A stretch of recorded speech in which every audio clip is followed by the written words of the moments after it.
Bring my phone for me, Carla. Shine. Give Carla my phone for a minute, please. Give Carla my phone for me, please.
All right, class. Good evening. My mouse isn't working, so I'm just gonna try and use the touch screen features. So, um, let's get the show on the road.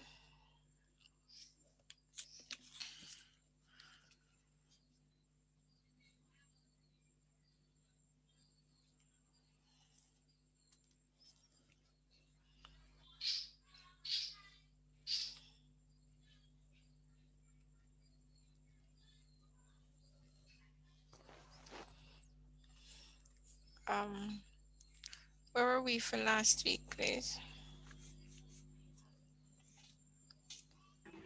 We finished at question 3 on the forecasting. Questions on the forecasting. All right. Sound like Tenny answered. Can you display your tutorial sheet for me, please?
Miss, it's not allowing me to share.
All right, class.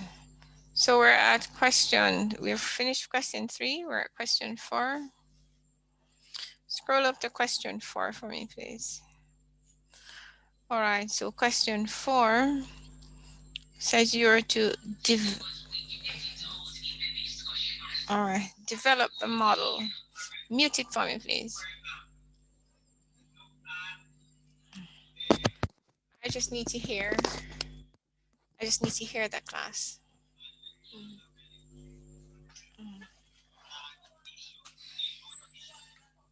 Thanks. All right, so you're asked to develop the model for the linear trend equation for the time series. Is there anyone who does not know how to use the linear trend regression to develop a model?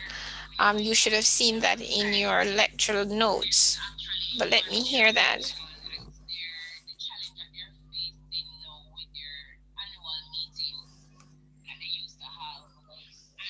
Talk quickly. Miss, what was the question? Sorry. No, I'm saying that, is there Signal, sorry. anyone, that's okay.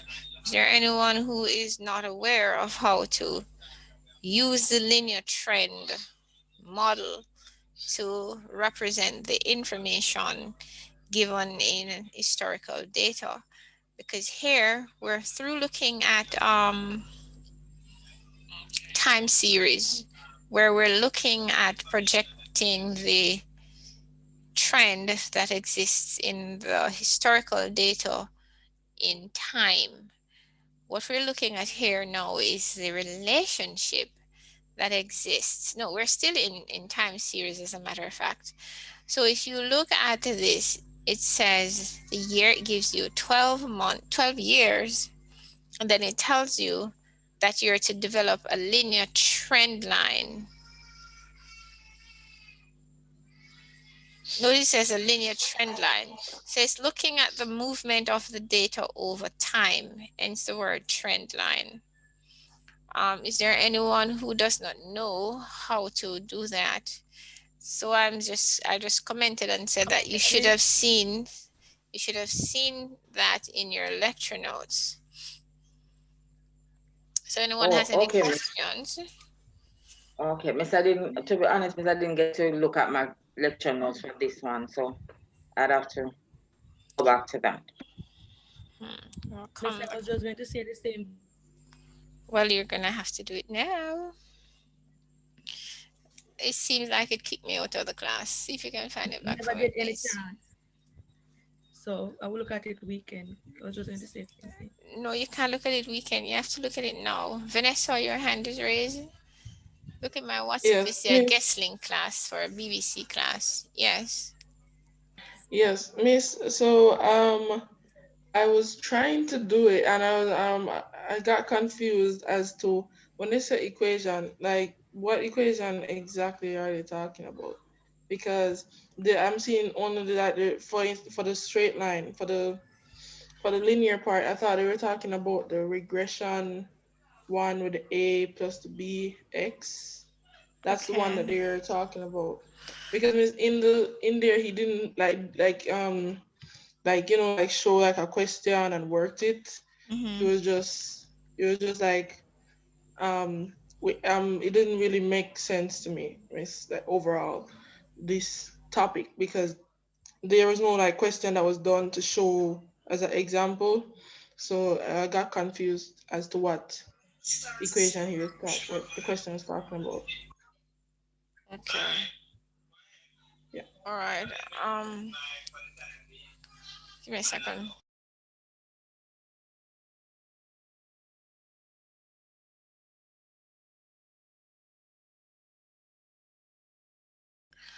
All right. Now, let me just clear up a misconception that students tend to come into this topic with. The model or the equation is of the form y equals mx plus c or a plus bx or whatever you learn the letters to be. But a linear trend line is what it is. Linear means a straight line. It's a straight line that represents the trend that is present in the information. Now, you have a method of fitting the data to the line. Now, please listen carefully. You have a method of fitting the data to the line. That method is called the method of least squares. So what did I say, class? Someone repeat to me what I said.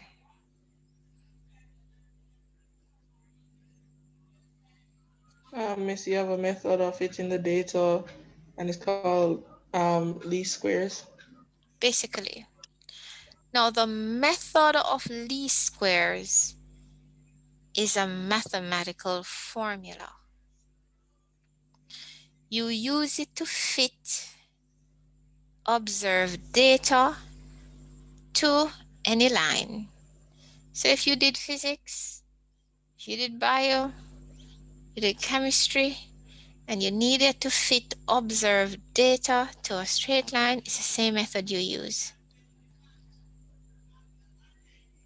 Once there is data that needs to fit, to be fitted to a line, whatever direction that line takes, once we suspect it is going to be a line, a straight line, we know what the equation for a straight line looks like. It's y equal mx plus c or y equals a plus bx. Whatever letters they use is not important. It is of that same form. Now the question is, how do I fit the observed data to that straight line? I'm going to repeat, it is called the method of least squares. It's not called regression. It's called the method of least squares. Now the method of least squares, I'm going to share my screen.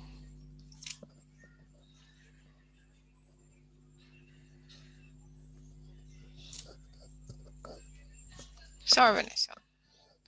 Now, so you have the general form of a straight line.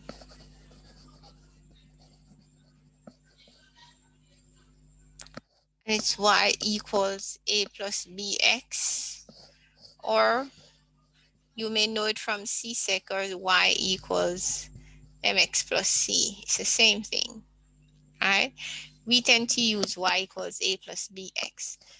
All that is saying is that you have a line and it's a straight line. That's all that is saying. That's the generic formula or the generic outline of a straight line. Now, if you have observed data as you have in question 4, and you're asked to fit the data to this generic straight line, it means that you must determine from the data what values we would call the X values and what values we will call the Y values. We know that in any set of data that looks at relational situations, you will find one that influences the other. It could be that each is influencing the other, collinearity, or one is influencing the other, straight up. Here we assume that one is doing the influencing straight up. There's no collinearity. So the information that,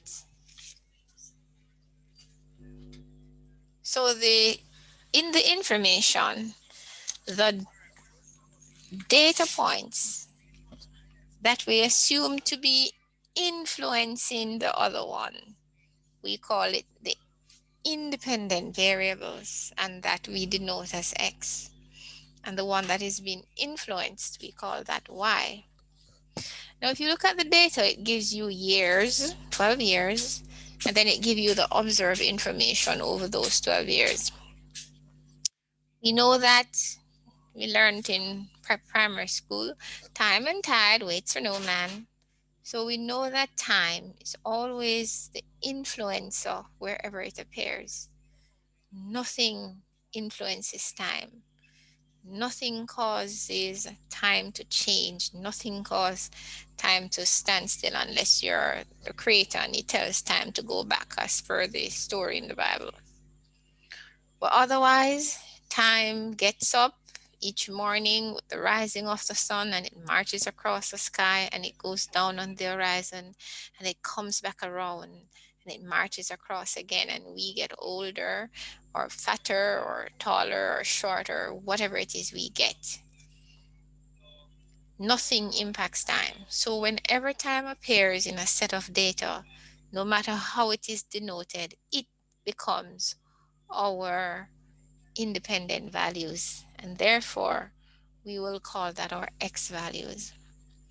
Now, since time marches in a straight line, then we call the resulting line a trend line, because all we're doing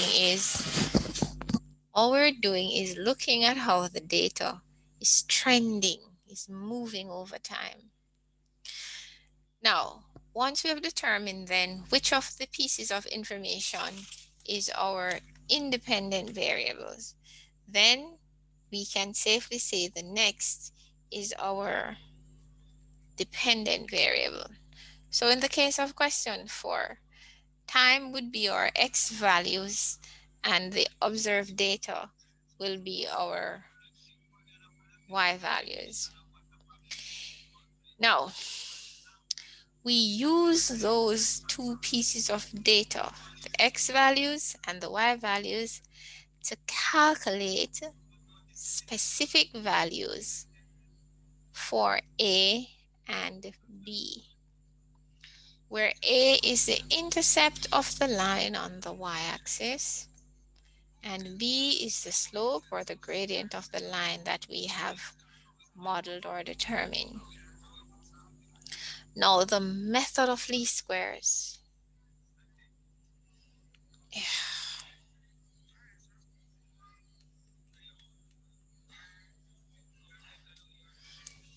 My pen is frozen.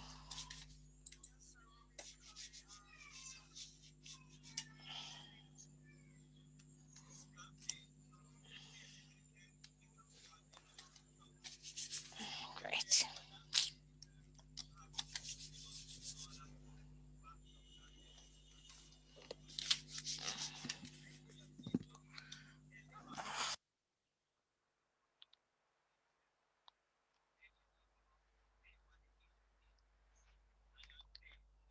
I'm trying to get my screen to move.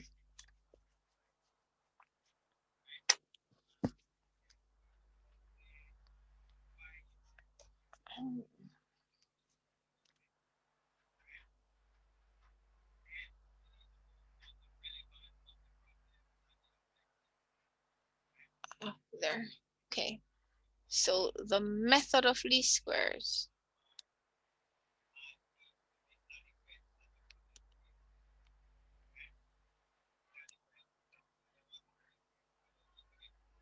So the method of least square says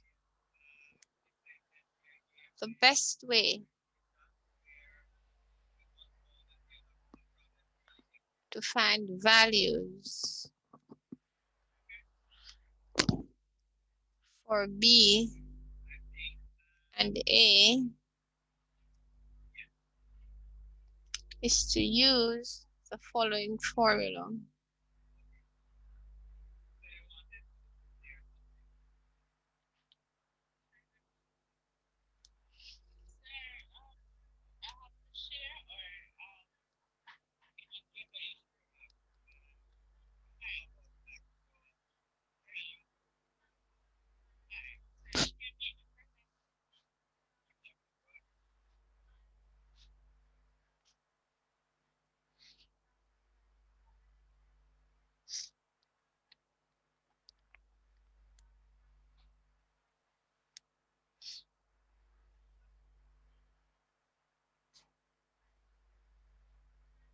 I think there's an N.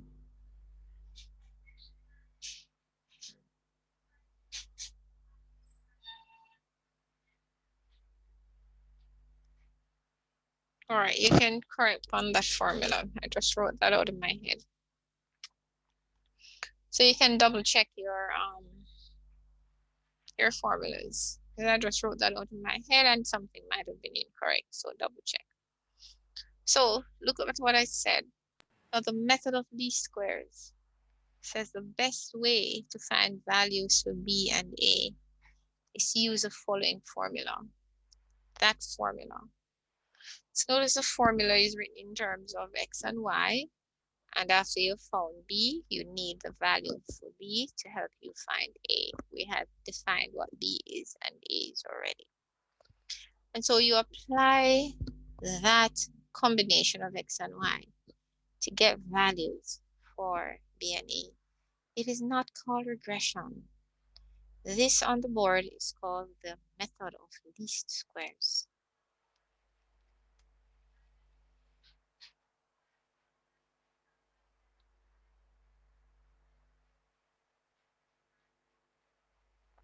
And it's just a method of fitting values to a straight line.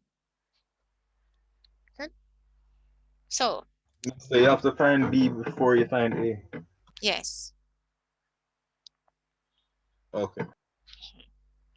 So when they ask you to derive the model, they're asking you to take that generic straight line formula and derive specific values from the observed data for A and B, and you replace the generic letters of A and B with numbers calculated from the data. That's one.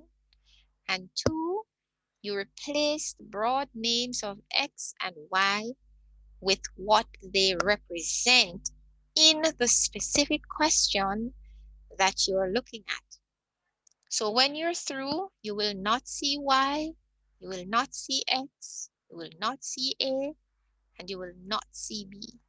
For A and for B, you will have numbers, and for Y and for X, you will replace those with the names of what they're representing. So for example, in that question, X will be represented by the word years, and Y would be represented by whatever it is that it is represented. What is Y? What are the numbers representing in the question?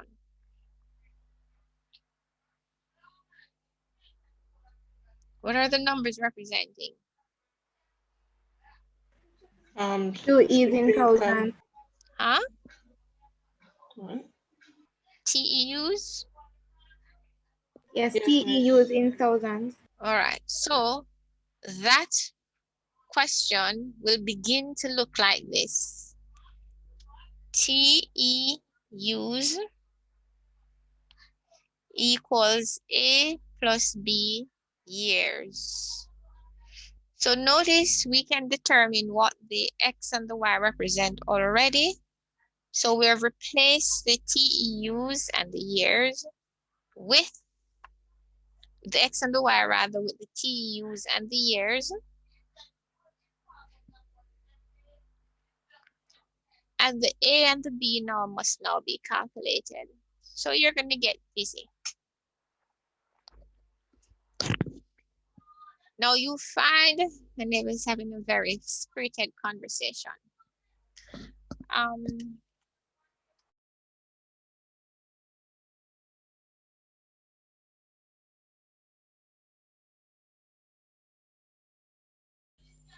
All right, so now we must now use the data to find A and B. Of course, you notice that you must find B first.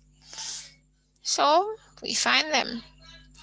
The formula says N, where N represents the number of data points. Clearly that's 12.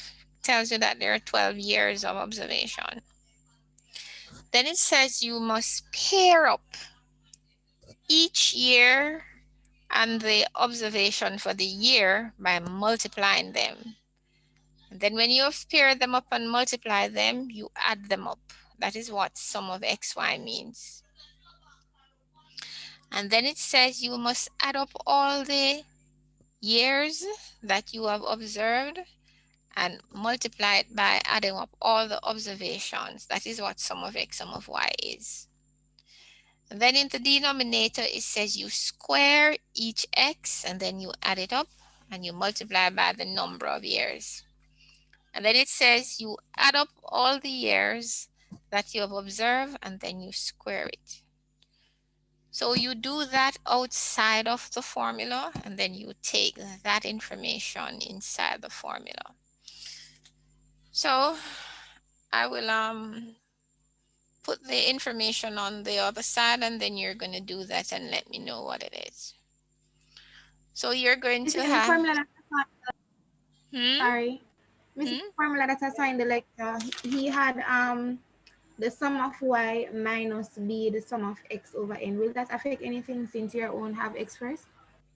The sum of Y minus, yes, minus B. B sum of X?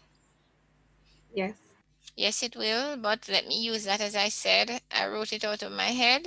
So sum of Y, you sure that's what is there? Yes, minus B sum of X? Yes, miss. Okay, we'll see. All right, so that's what's there. So let's use that. All right, so let's get to, you have the years, and I think there are 12. You have your X, you have your Y, you have XY. So you have 1, 2, 3, 4, 5, 6, 7, 8, 9, 10, 11, 12. What are the values? The values are pretty large, so let me erase that. What are their X values that you have? Read them per digit, please.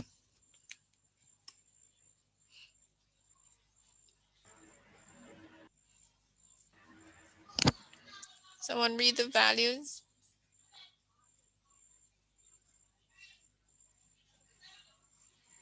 Miss? Yes. Didn't you say that the X would be years though? I just... You said X Oh, is yes, 1, 2, 3, 4, 5, yes. You are so right. I did say that. Read your Y values for me. 526.1. 526.1. 549.4. 549.4. 606.0. 627.0. 695.7. 695.7. 734.9. 761.1. 845.4.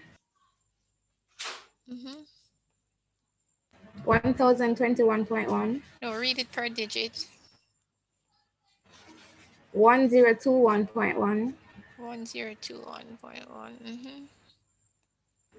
1137.6. 1173.6. 1233.4. 1233.4.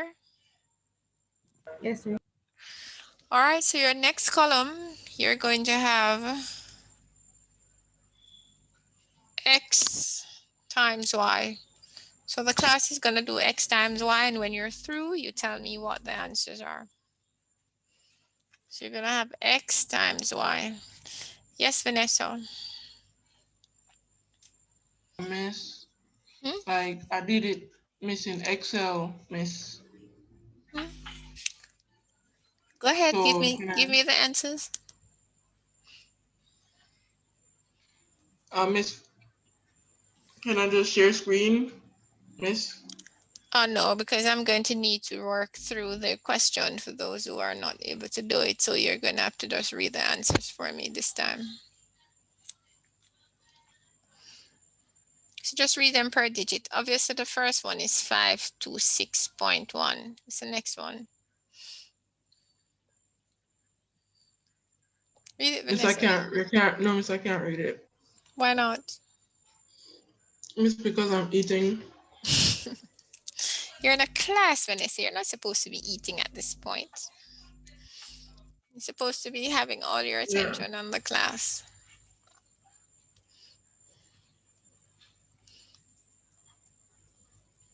Well, at least Vanessa told us honestly why she can't read. Can someone else do the calculations and let us know what they are? What's the second one?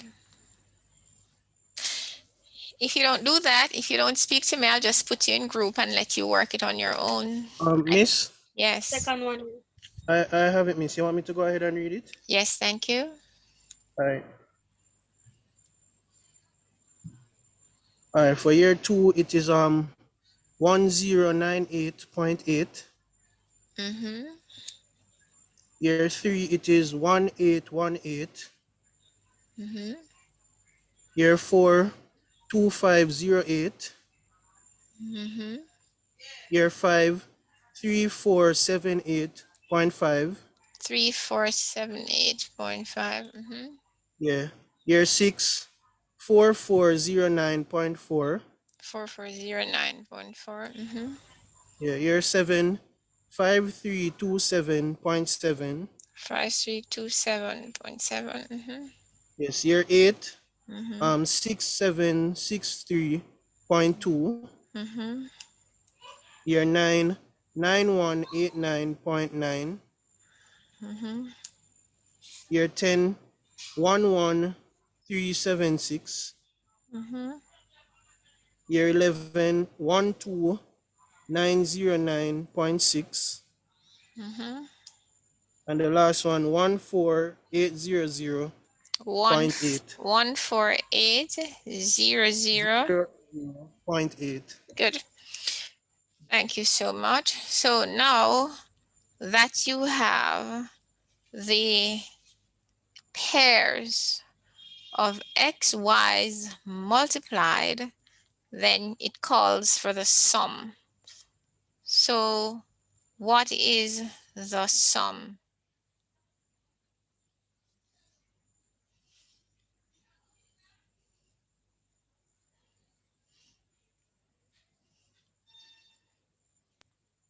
Yes, Miss. The sum is 74206.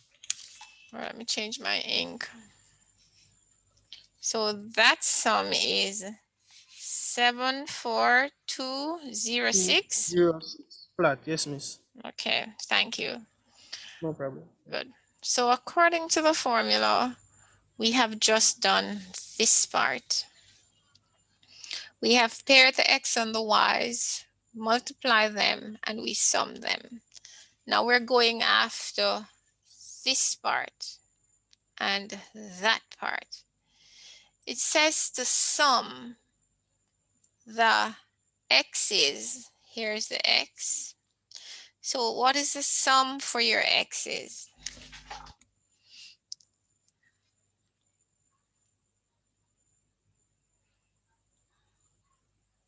Seven, yeah. How much? I'm not seeing the chat. Let's close. 7, 8, miss. 7, 78. 78. Thank you. And it says we must sum the y's. What's the sum for the y's? Here's the y's. So we need that sum here. What's the sum for the y? Read it to me in digit format. 9911.3. 9911.3. Thank you. Good. Now going back to the formula, it says square each x, then sum. So we go back to the formula. We have an x square. Let me change that color. We have an x square. So here's our x's. Square each x. So that's 1, 4, 9, 16, 25, 36, 49, 64, 81, 100, 121, and 144. So it's square each x, then you sum that. What do you have for that? 650. 650. Good. So the formula says we must sum the x's and square it. So we have the sum of the x already. So we just need to square it. So going back to the formula. So we're going to take the formula and fill it in. So b equals n sum of xy minus sum of x, sum of y over n, sum of x squared minus sum of x all square. So we have verified, or we have gotten all those species, and we just simply slot them into the formula. So we know that n is 12. Why? Because there are 12 observations. So that's 12. The sum of xy, you have it there. It's 74206 minus the sum of x, which we have as 78, and the sum of y, which we have as 9911.3. In the denominator, you have n, which is 12. The sum of x squared is 650 minus the sum of x squared, which is 78 squared. And so when you work that out, what's the value for b?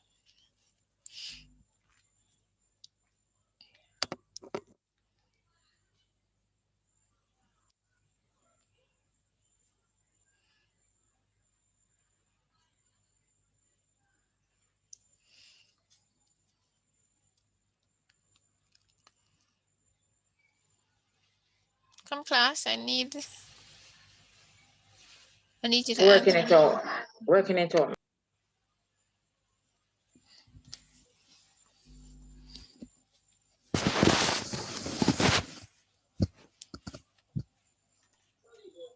Miss 12 times 74,206 is 890. I just want the final answer. So just work the final answer and just give it to me. The rest of the class should verify. So when you've worked it, other members of the class should have also worked it. So there should be agreement or queries or corrections or disagreement.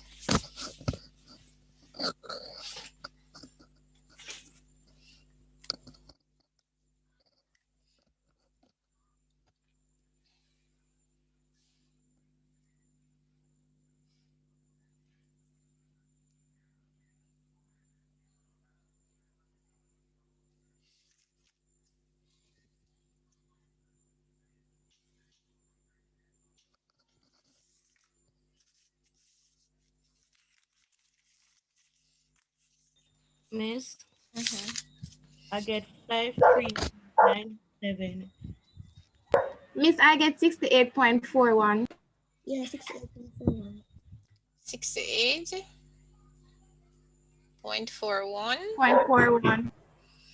So who is the one that's getting 5.3 something? That sounds pretty high for intercept for a gradient. Yes, I get 53. 53. You're going to check it back over. 53, okay. So you should have 12 times 74,206. You multiply that out. Then you multiply out 78 times 991.3. So you do your multiplications first. Then you subtract those two. Then you multiply your 12 times 650. You write that down and you have your 78 square.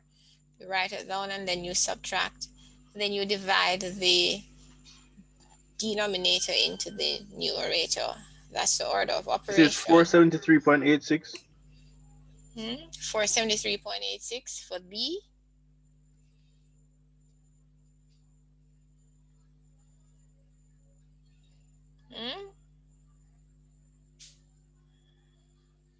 Miss, what you Yes, have on the board is right. What I have on the board is right? Yes, ma'am. Vanessa, put it in calculator. Put down your dinner and come and tell us what you had it in Excel. Vanessa? Yes, Miss. Did you get Miss, I wrote the answer in the chat. That's the answer that I got.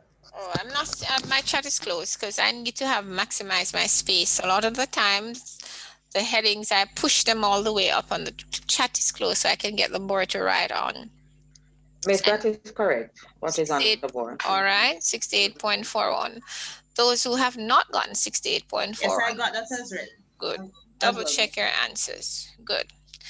All right, so now that we have gotten B, great. So we're settling on 68.41. That is important because we're going to have to use it in the value for A. Now, so it's sum of Y minus B sum of X over N. In some books, you'll see bar Y minus B bar X. All that they've done is just simply divide the N into the Y to get the average, and they'll put bar Y. So it's nothing new. It's just a refining of the formula. Sometimes I know you go on YouTube and you see different things. You see bar Y minus B bar X. All they've done is to take this and make it a little bit smaller. Okay, so it's nothing new. All right, so now we have the value for A, which represents the intercept. So we have, that's not right.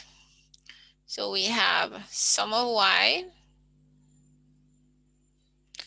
minus B sum of X all divided by N. So the sum of Y, we have it already. It's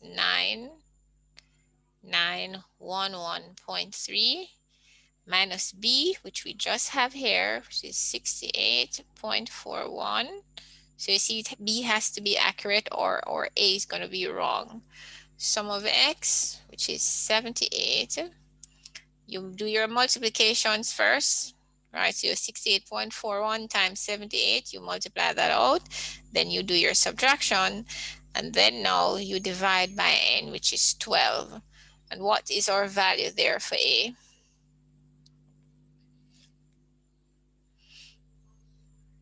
What's the value for A? 723.32. One? Is it 728.32? I'm not hearing you. I know you're talking.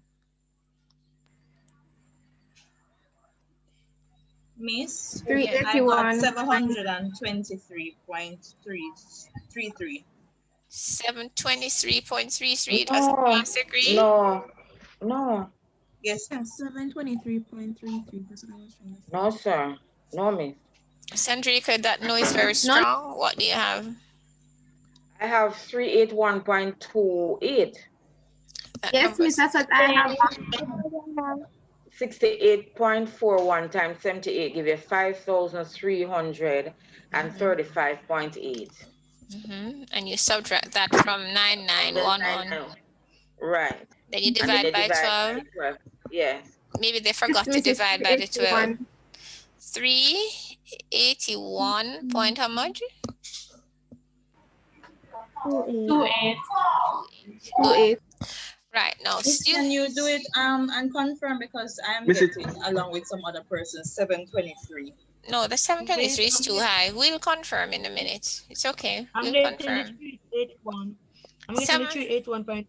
Yes, the 7 something is too high. This looks more reasonable, but we will know if we're right in a minute. Don't worry about that. All right, so these are the values for A and for B. We're not done. We have not answered the question as yet. And students give me so much heartache when they leave it at this and you can't get the marks because the question asks you for the linear model. So to get the linear model, you go back to this and you substitute the A with 3, how much was it? 381.28.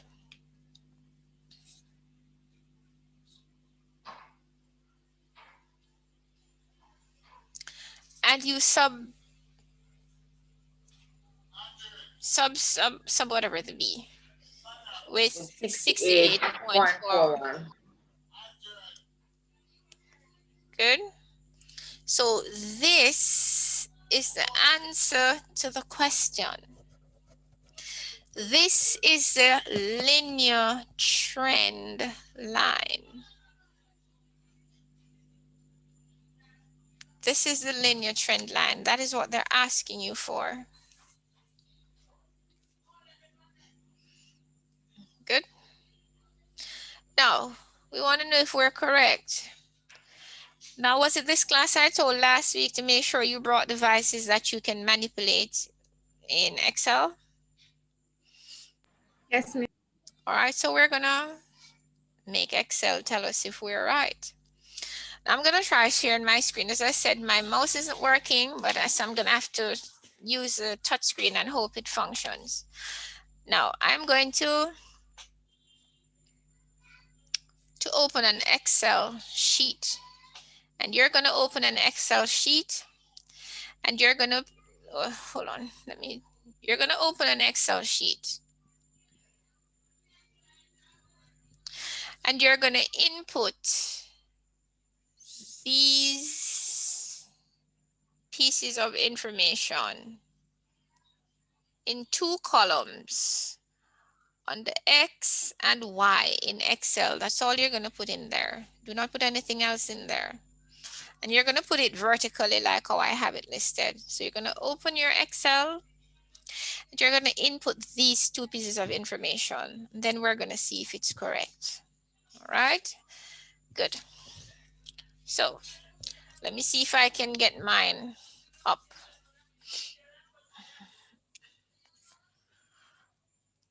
Whew.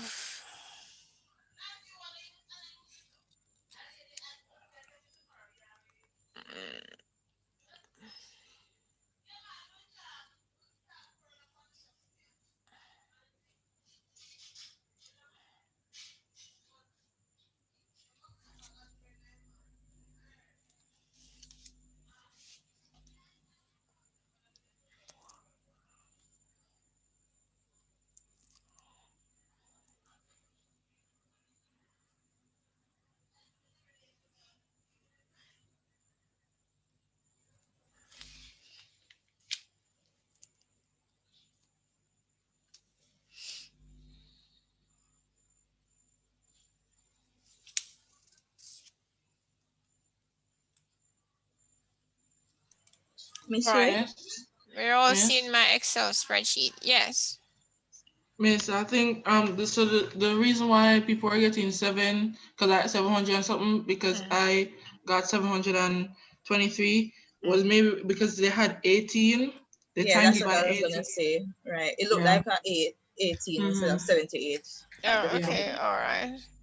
So I'm gonna try to. So you're gonna have in your 1 to 12. Oh no, you have your headings. X, And you're wise.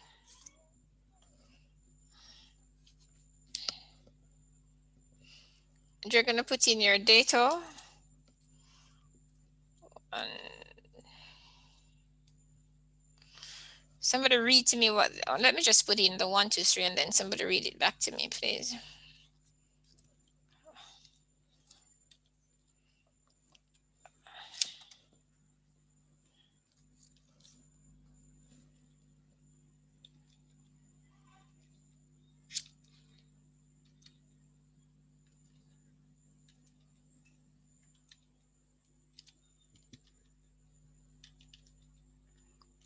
All right, so we have your 12 data points. Good. So read back the information in the Y for me, please. Sorry for to give you the double trouble, but go ahead and read back in digit format to me again. 526.1. 526.1. 549.4. 549.4. 606. 606. 627. 627.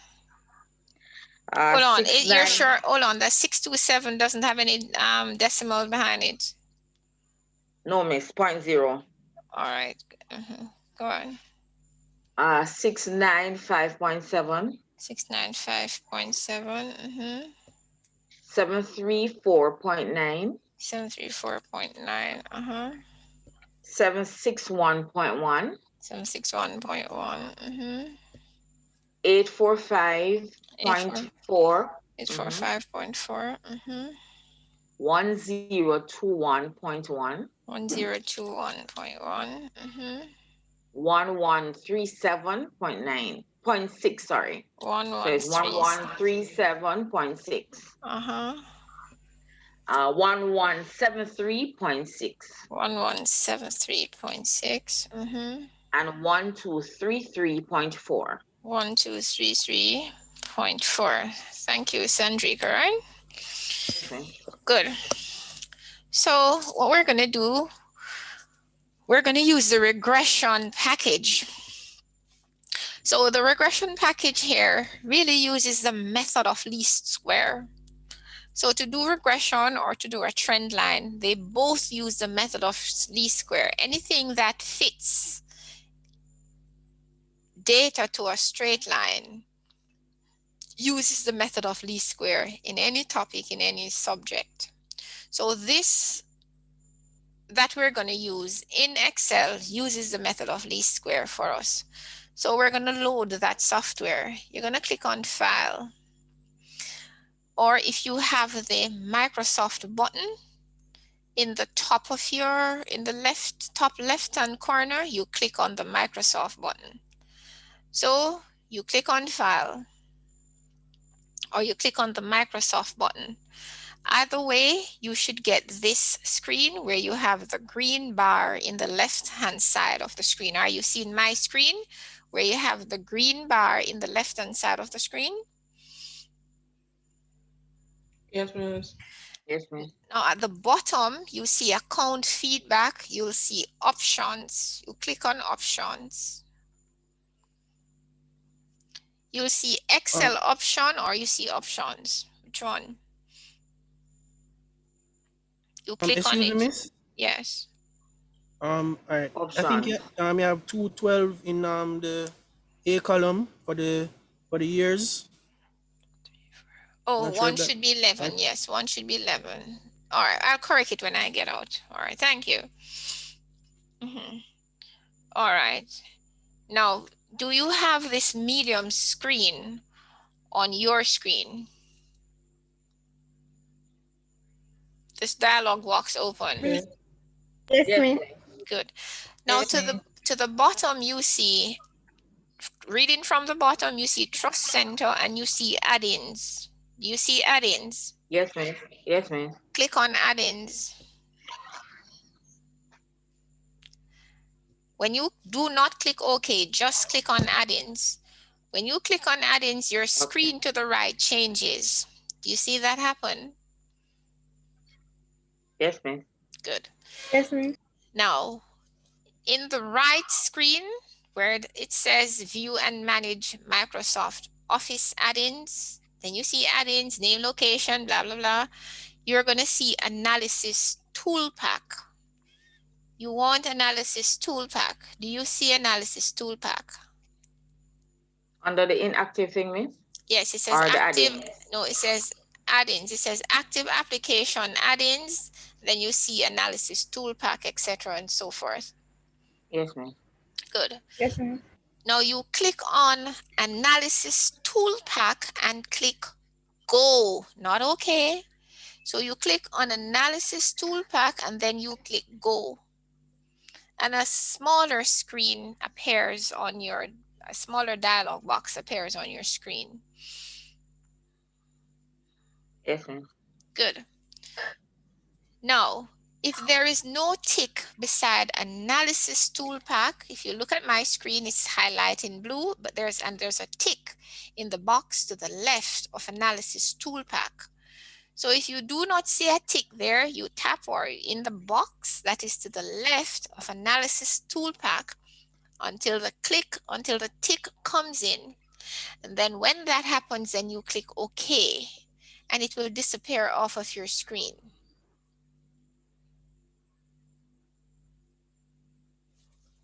Yes, ma'am. Good.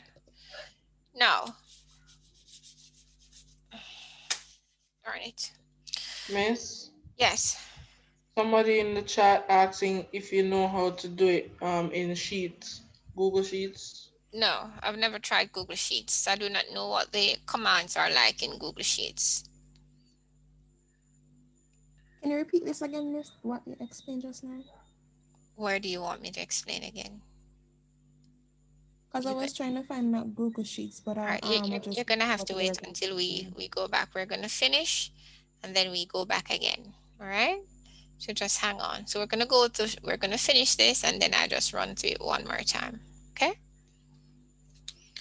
All right. Now it disappears. Your screen disappears. Now you're gonna click data. Click data. So data is in your toolbar at the top. When you click data and you look in the far right where the X is that you would use to close the application, you will see data analysis. Do you see that? Yes, ma'am. Yes, ma'am. Good. You're gonna click on data analysis. So you click on data analysis. When you click on data analysis, a small screen such as what is on my screen comes up on your screen.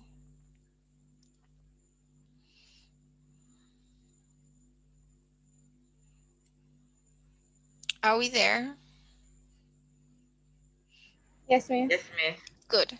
Now inside data analysis, you have every single statistical package that you will need to do statistical analysis.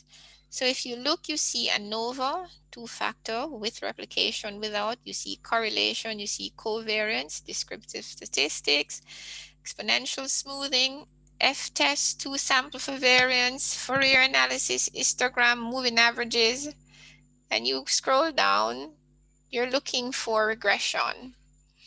So you highlight regression, then you click OK.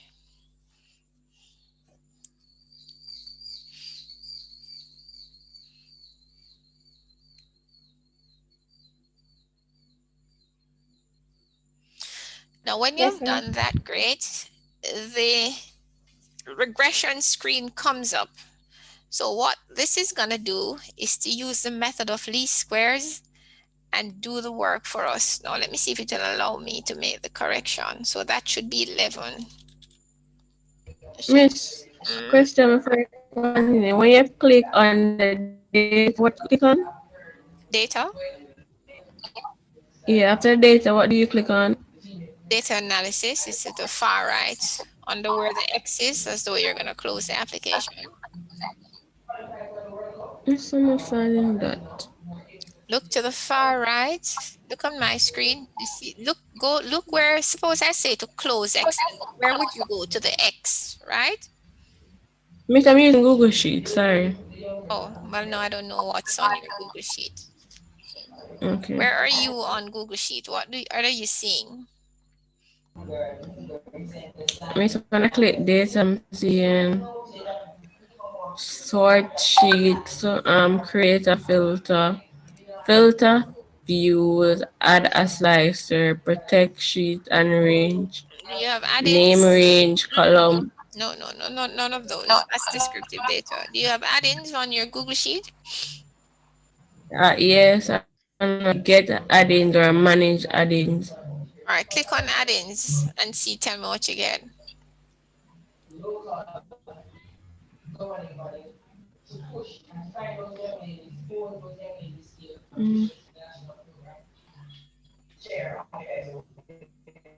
What do you get when you click on add-ins? First one tells me to download something. The first one is telling me to download and one on manage add-ins. This is an It Excel still tells me to application. download something. This is an Excel application, so you might have to download it.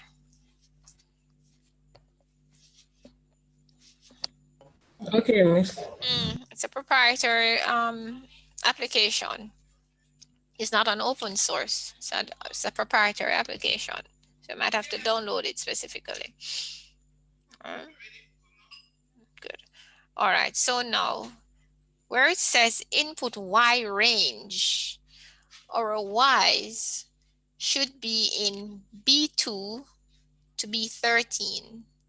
So you put B2, you can highlight. I can't highlight, my mouse is giving me all kinds.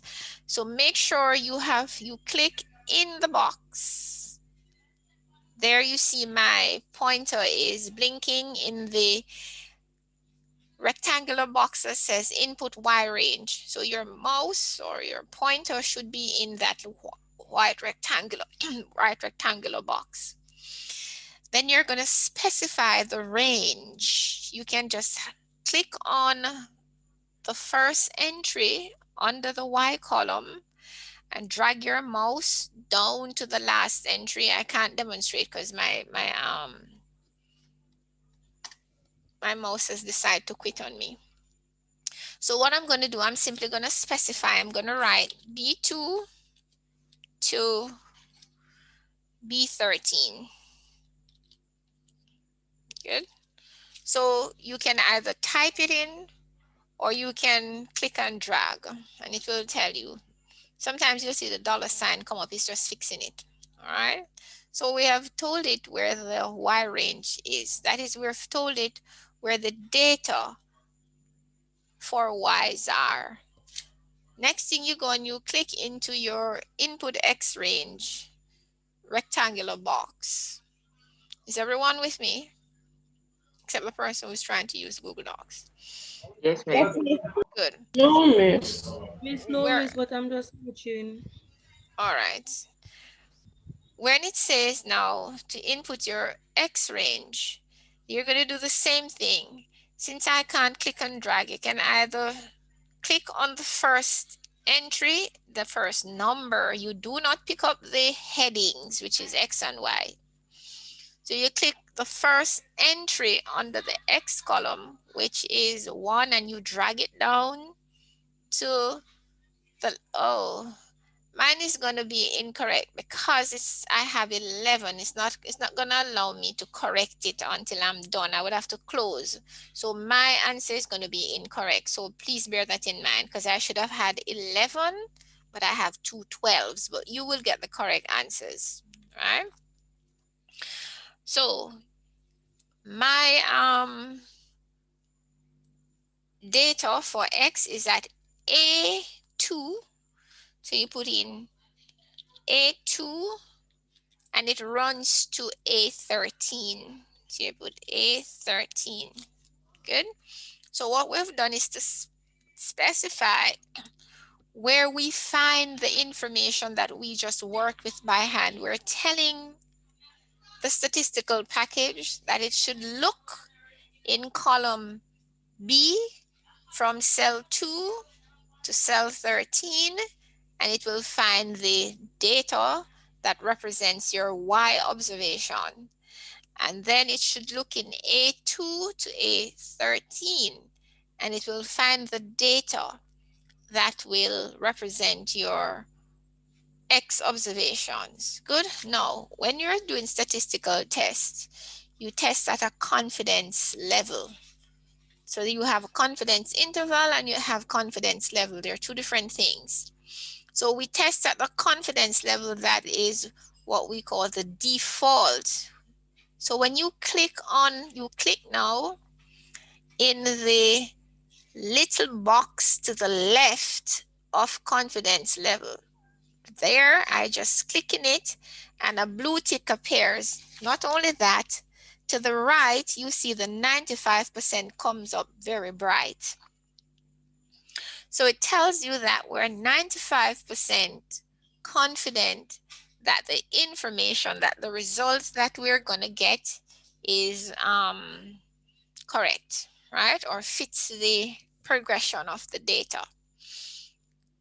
So this is what you call the default. You could change it to 99 or less or so on. We never tested 100. Nobody does anything at 100% surety or confidence level, right? So now the work is done. It has done it already.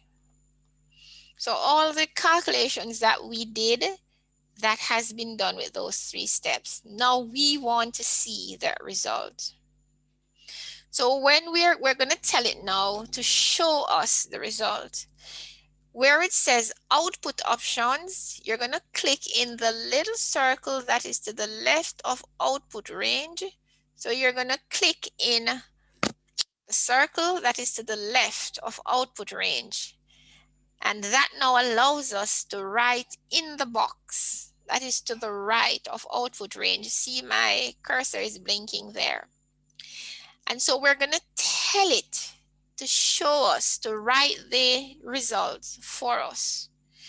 And so you want it to write it below the data. You don't want to override it. So we're going to tell it to show. So you could put in something like A17, right? You don't want to put it up close because it's going to write over the data. So you type in like A and 17. So it will display the information there. It's going to give us a lot of information. And then now you click OK.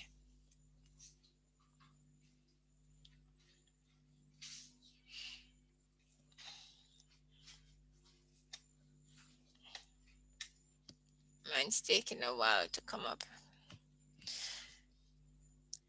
Does anybody see any display on their screen? I don't know where mine has gone. Yes, Miss. It's giving All right. regression statistics. So I don't know where mine has gone. Ah, there it just came up. All right, so mine will be incorrect a little bit because I had this 2 12s. It's very sensitive. If you left off a 0.1, your answer is going to be very different. So let me correct that 11. Right. So now when I do the second run through, I will get it. Now, if you look at the information, it says summary output, then it says ANOVA, and it says coefficient standard error. It gives you a lot of information.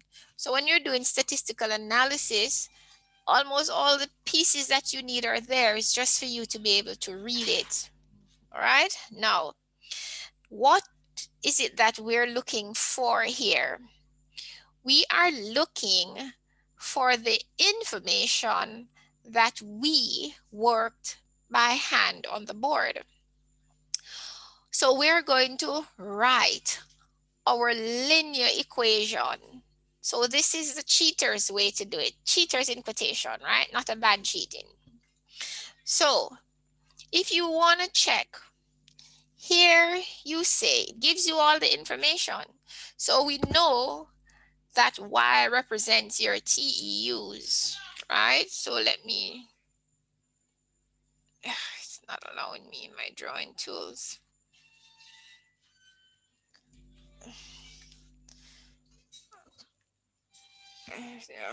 Why is it that everything is decided to just quit on me tonight? All right, it's not allowing me my drawing tool, so I can't write across my screen. So we know that Y represents TEUs. Right. Okay. Let me see if I can get something typed here. No, I can't type anything. It's not letting me do anything. Right. My mouse isn't letting me do anything. I can't do anything. Oh, let me see. Ah, there. I can write. All right. So we know that it's TEUs equal to, now go to, remember we had defined A and B. What was A again? How do we find A? It's the sum of y minus. It has a different, no, A in the equation, y equals A plus bx. What does A represent in a straight line? Y equals A plus bx. What does the A represent? The intercept. Intercept, great. Now look at your line 33. Do you see the word intercept?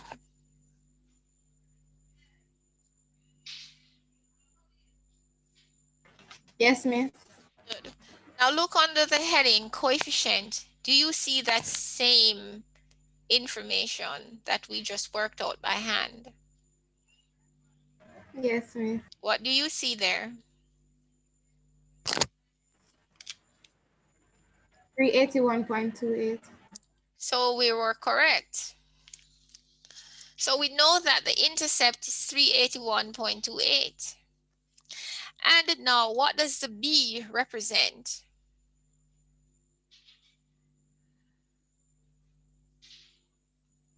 The gradient or slope. The gradient or slope, very good. Now that is represented by the information in line 34 that is called X variable. So where you have X variable, you go to the right under coefficient, and what do you see as X variable? 68.4. Good, so we were right. Now there is no sign there, so we know that it's a plus sign, and you see 68.4. And we know that the X is represented by years. So there, so you were correct. So remember, mine is a little bit off because I had that error where I had 2 12s instead of 11 and 12.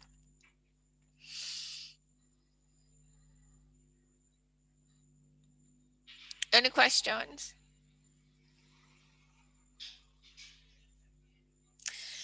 No. Miss, I just can't find it on sheet. Hmm? Miss, I just cannot figure it out on sheets. I can't find where to go. Yes, I'm telling you that Google Sheets is a proprietary. This is a proprietary application, meaning that it belongs to Excel. So you will have to download Excel to get it. It is not an open source document. Open source means that it's free from anywhere and everywhere. It is specific to Excel. So you have to download Excel to get it. You didn't understand what I was saying. So it's like a copyrighted bit of thing. You have to go to Excel to get it. So you have to download Excel to get it. You follow? So you'll have to download it. Yeah, you'll have to download it and load it through add-ins. Okay? Yes, miss. My values them off, way off. Let me try. My values are way off. I can get in there. So it's the analyze tool selected regression, right? I'm sorry, what did you say? Who's talking to me? It's Nicholas Monroe. Yes, what is your problem? Wrong values, even though you ever hear about garbage in, garbage out? Garbage in, garbage out, no. Yeah, so you put in garbage, so it's gonna give you garbage. So I have 4. Oh, I see. Right. I see now. Good. So it can't do anything unless you tell it to do it. So whatever it does is you told it to do it. Oh, so it was a Y values mixed for the X values. My bad. See, it's always the human's bad. The computer just does what it human tells it to do.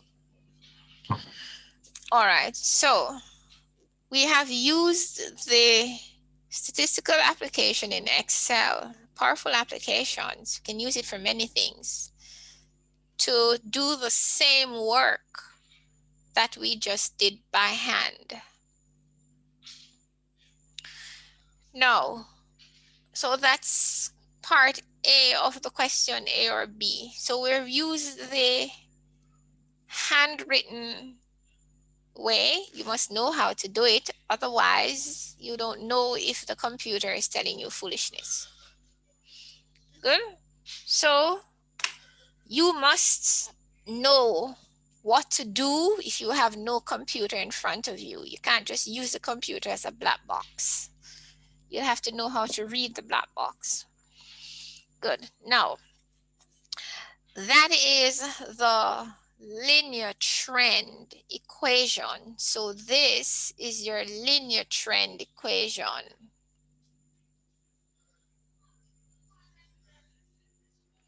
So we have done it both by hand and both by the technology. Now, what is the next question aligned to this problem? Sorry. Comment on what is happening to container throughput at the Port Authority. All right, so how would you do that? When you have an equation and you're asked to comment, what do you look at? Your math teacher would have told you that. So it is something you would have learned in math class. We're asking you to pull up and to use. So if you have an equation such as the one that is on the board, and we say to you, comment on what is happening, where would you look to help you make the comment?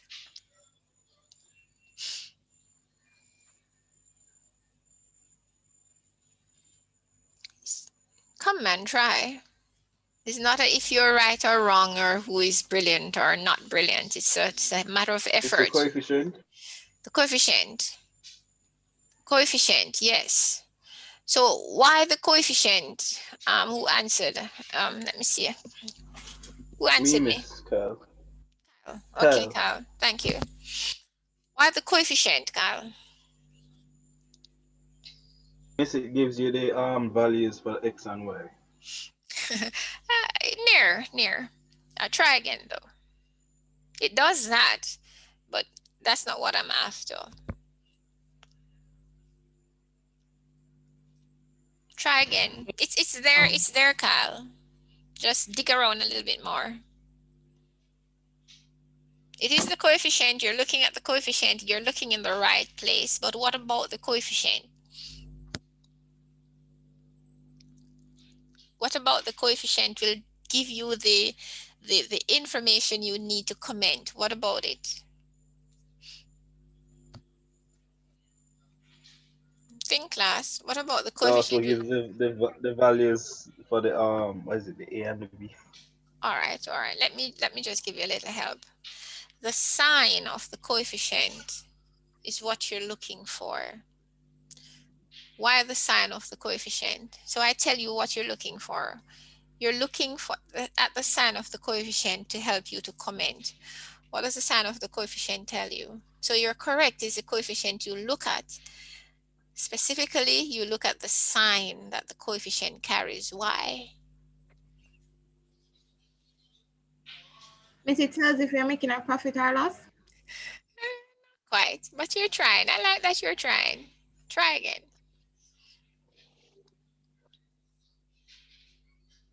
Miss, is it like the negative and the positive like correlations? Like it has something. Not correlation, because we haven't gotten there yet. You're asked to comment before you ever did anything about correlation. So it means it's not about the correlation. So let me help you here. The sign of the coefficient tells you what is happening in the data. Why? The sign tells you the direction of the trend. So I can tell you that if I were to draw this, that I will draw a line that looks like that, because the sign tells me that over the years, there's an upward trend. Miss, that's the gradient? Yes, exactly. But you tell me it's the coefficient. Remember, the coefficient is the gradient in a straight line. So I thought you had made that connection. But you're right, you just made it. The coefficient is the gradient. There's only one coefficient in this equation, and it's 68.4. It's the coefficient of years, right? So if it were negative, then it would go like that. So the sign of the coefficient here, where when Kyle says the coefficient, is talking the coefficient of years, and the coefficient of years represents the gradient in the straight line, in this straight line. So the sign of it will tell you the direction of the movement in the data. So that sign tells us that over the years, there has been an upward, a positive trend, an upward movement, an increase in the number of barrels as is measured in TEUs that have been passing through our ports. So when you're asked to make a comment, that's where you look. Good. We can also say that if the years were to stand still, we would still have barrels passing through the port. We'd have 381.28 TEUs of barrel passing through the port. They can make all kinds of comment there. But the most important is to be able to say that the volume of barrels passing through the port has been increasing over the years. And you know that simply by looking at that plus sign that is attached to the coefficient, where the coefficient here is the gradient of the line. Okay? Everyone understands that? Yes, ma'am. Good. So we have commented, that's B. What does C ask us to do?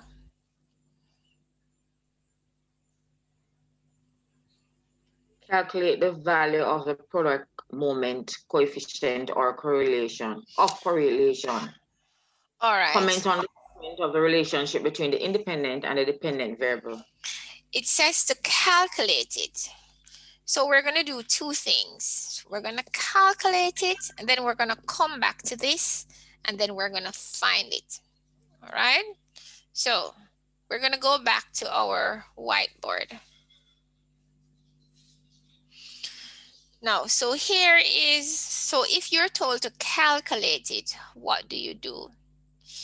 You take the same equation for B. So when we ask you to calculate it, it's usually not a hardship because you have the information that you need already. So, yeah. So I'm going to modify this.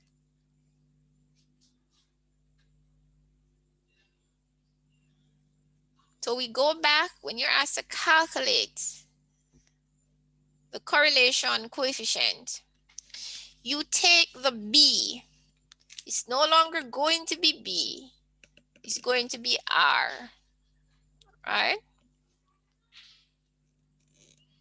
So the coefficient, come on, don't freeze on me now.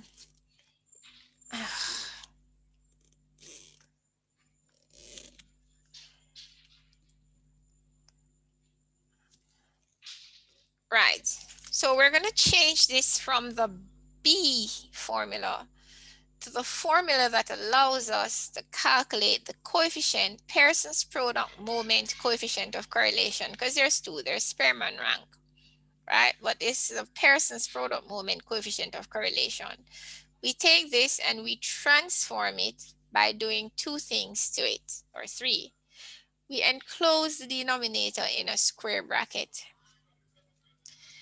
We extend the line, the vinculum that separates the denominator from the numerator. we open another square bracket. So you know that there's a multiplication going on. And we add another set of info. So similar to the one that's there, but written in Y. So we have n sum of y squared minus sum of y all squared, and we enclose our square bracket. So notice that it is a similar expression in y to x that we add in the denominator. Then we also do a very important addition. We include a square root in the denominator. Okay. So when you're asked to calculate the Pearson's product moment coefficient of correlation, this is a formula you go to, but it's not a hardship because you have much of the information already. So then what we need is to have the y squares because we have the sum of y already. So the only thing new that is in this is the y squared, square each y.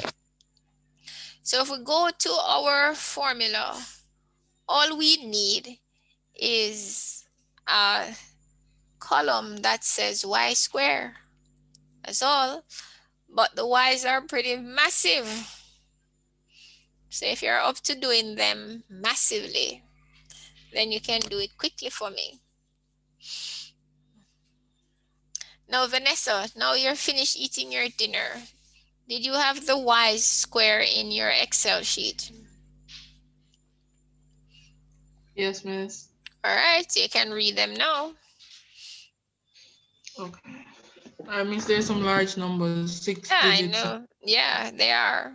But when you get them in exams, they won't be this large. So go ahead. Okay, so the first one is 276,781.21.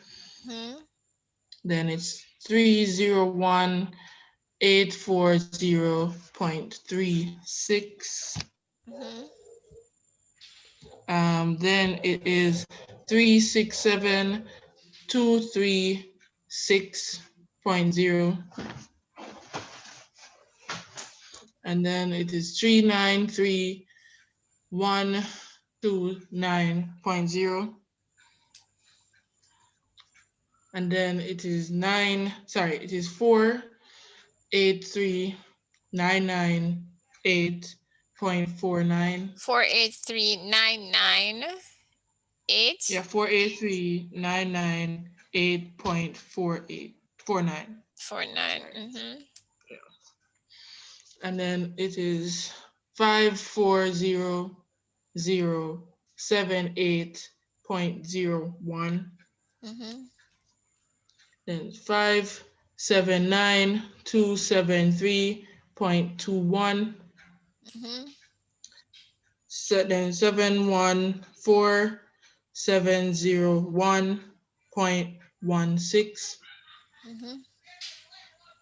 This is seven. This is not 7 digits numbers. So it's 1042645.21.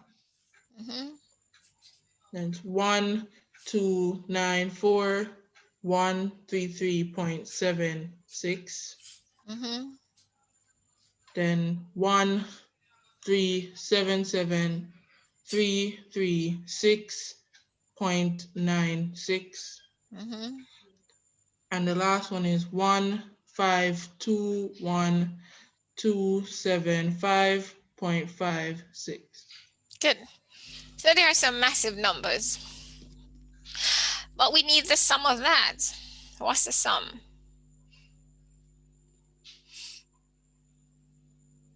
Okay, so Mr. Sum is 8892 428 88942 No, 92.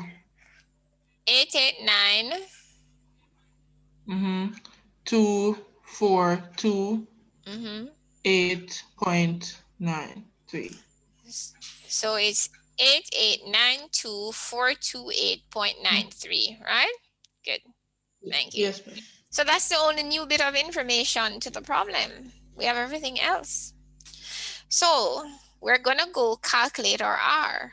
So it says to multiply that by 12. So we're only doing the green part because we have the purple part already. Multiply that by 12. So multiply 8892428.93 by 12. And then you minus the sum of y squared. What was the sum of y again? The sum of y was 991.3. So you're going to have minus 991. Mrs. said this formula is for when you're working out what, man? 991, give me a minute, 991.3 square. When it says to calculate the coefficient of correlation. So it's the coefficient of correlation. So all we did was to take B and modify it to calculate the coefficient of correlation. So we're working the part that we have added to the B formula, right? So we've changed the B formula to the R formula. R means the coefficient of correlation. So work out that part that's in the red. 12 times, so 9911.3 square, write that down. So that's that part. 9911.3 square, what is that? Write it down. Don't tell me, you write it down. 9911.3 square, you wrote it down. Have you written it down?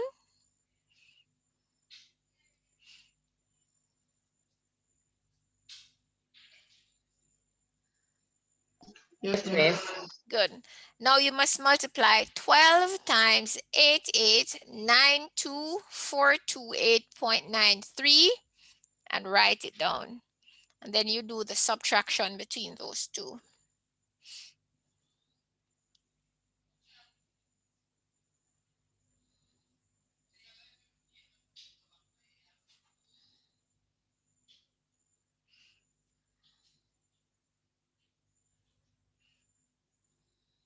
Miss?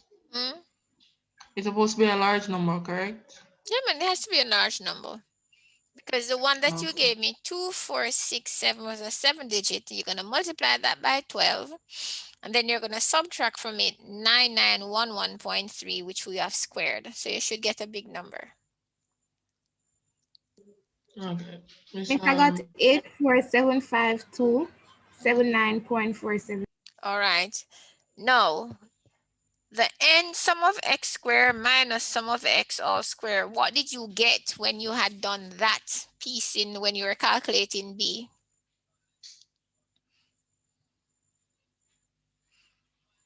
When you worked out there, when you worked out that part, when you were calculating the B, what did you get? Miss, we got the sum of what you said, Miss, x square? The bottom part? What was your denominator when you were calculating B?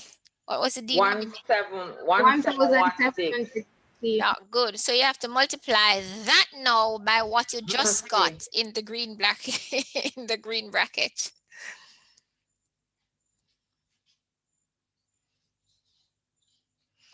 And when you do that, you take the square root.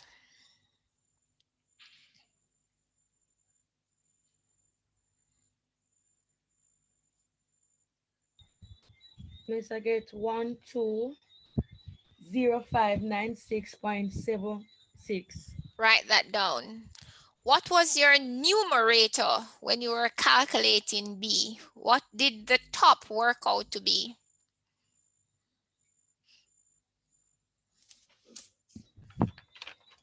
117,390.6. All right, so divide the denominator that you just got into that numerator.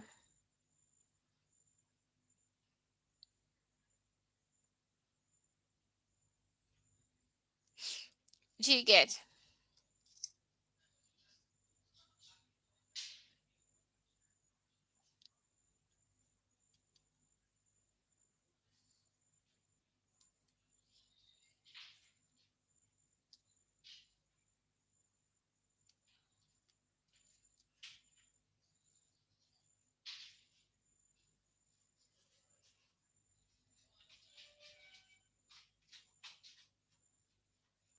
Miss, I get 0.97. All right, good. All right, let's go back now. Go back now to your Excel sheet. Go to line 20 and tell me what you see.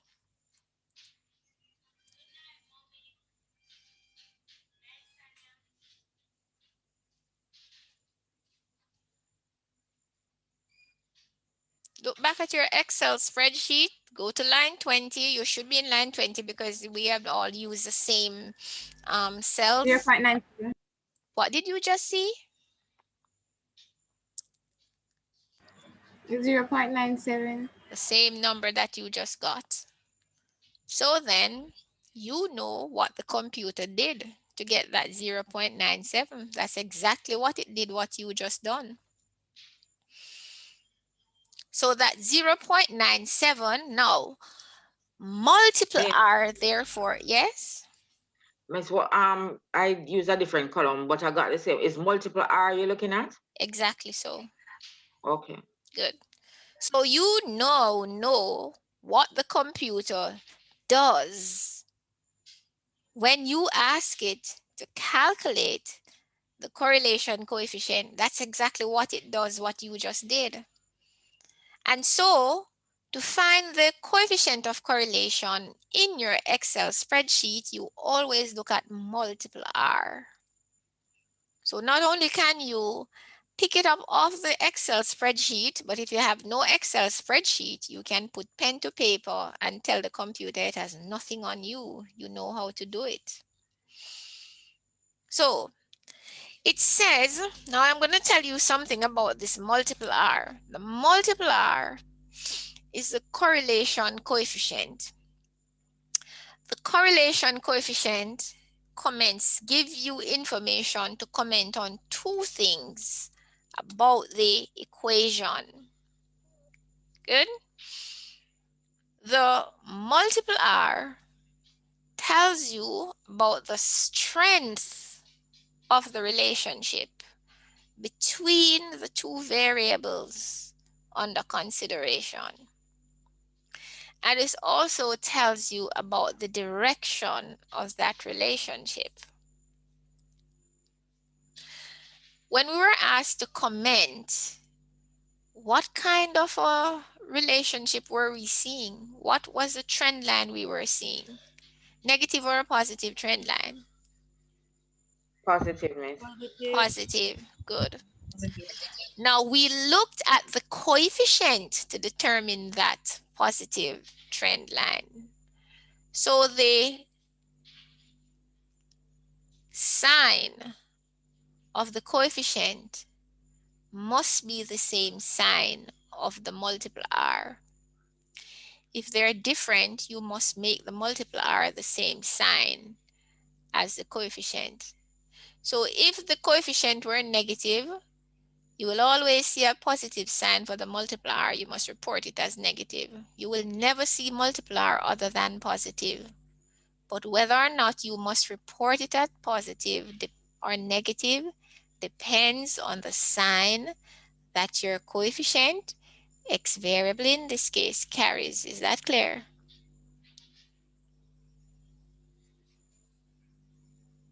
Please repeat, please. Yes, ma'am. Your multiple R can be either negative or positive. But on the statistical spreadsheet, on the summary of output, it will never be presented to you as anything except positive. but that does not mean that is what you must report it as. Whether you report it as positive or negative depends on the sign that the X variable 1 coefficient carries. Do you understand? Yes, ma'am. Good. So in this case, the X variable 1 coefficient is positive. So you report the multiple R as a positive 0.97. But if the X variable 1 were a negative number, you must report the multiple R as a negative number. You will never see it as anything except positive, but you must know when to make it a negative or when to make it remain a positive. Is that clear?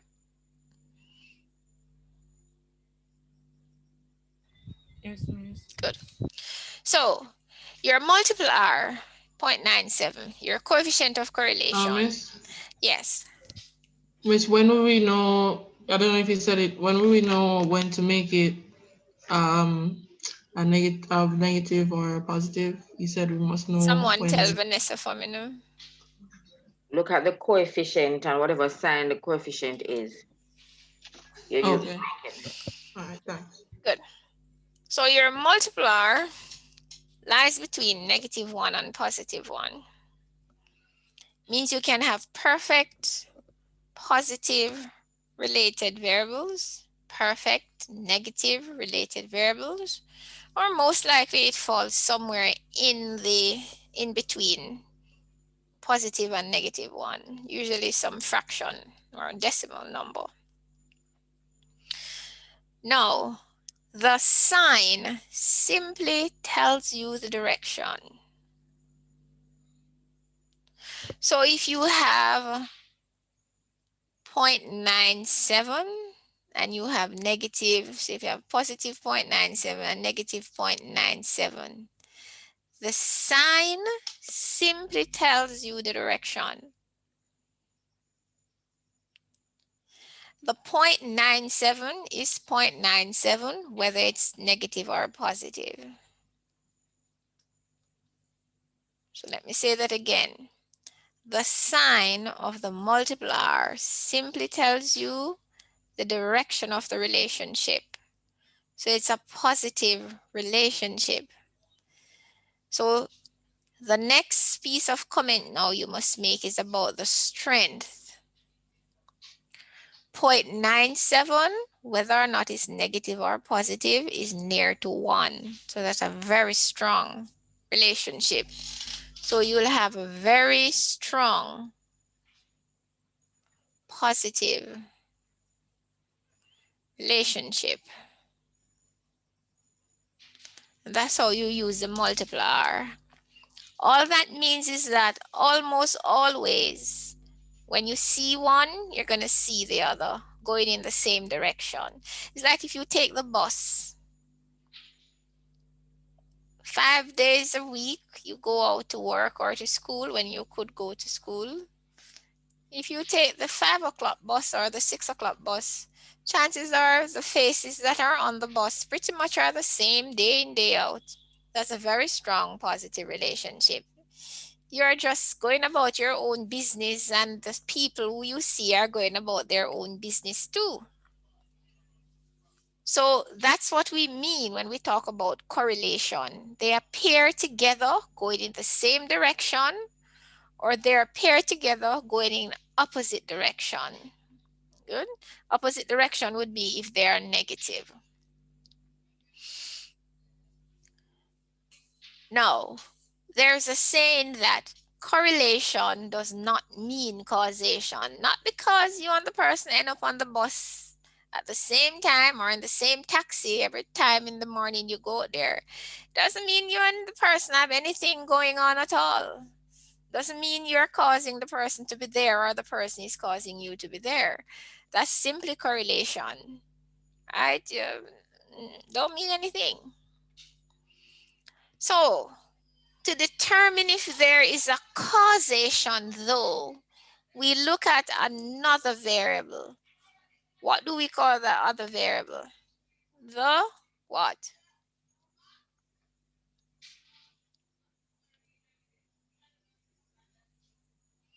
Coefficient of determination. Take your 0.97 and square it for me. So take your 0.97 and square it and tell me what you get.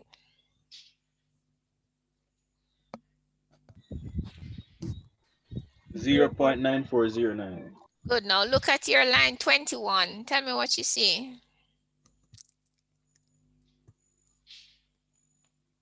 0.9473. Pretty much what you just told me, no? Yes, miss. Good. So now when you want to talk about your determination, if there's really anything going on there, you know, who is talking who is causing who to be present, who is, you know, you go to your coefficient of determination, which is physically squaring your multiple R. So the coefficient of determination is simply what it says. Notice it, what is it called? It's called R squared, isn't that right? So it's telling you that you take your R and physically square it. Now, what does that 0.94, whatever is it you said? Now, the R square lies between 0 and 1. And we report that as a percentage.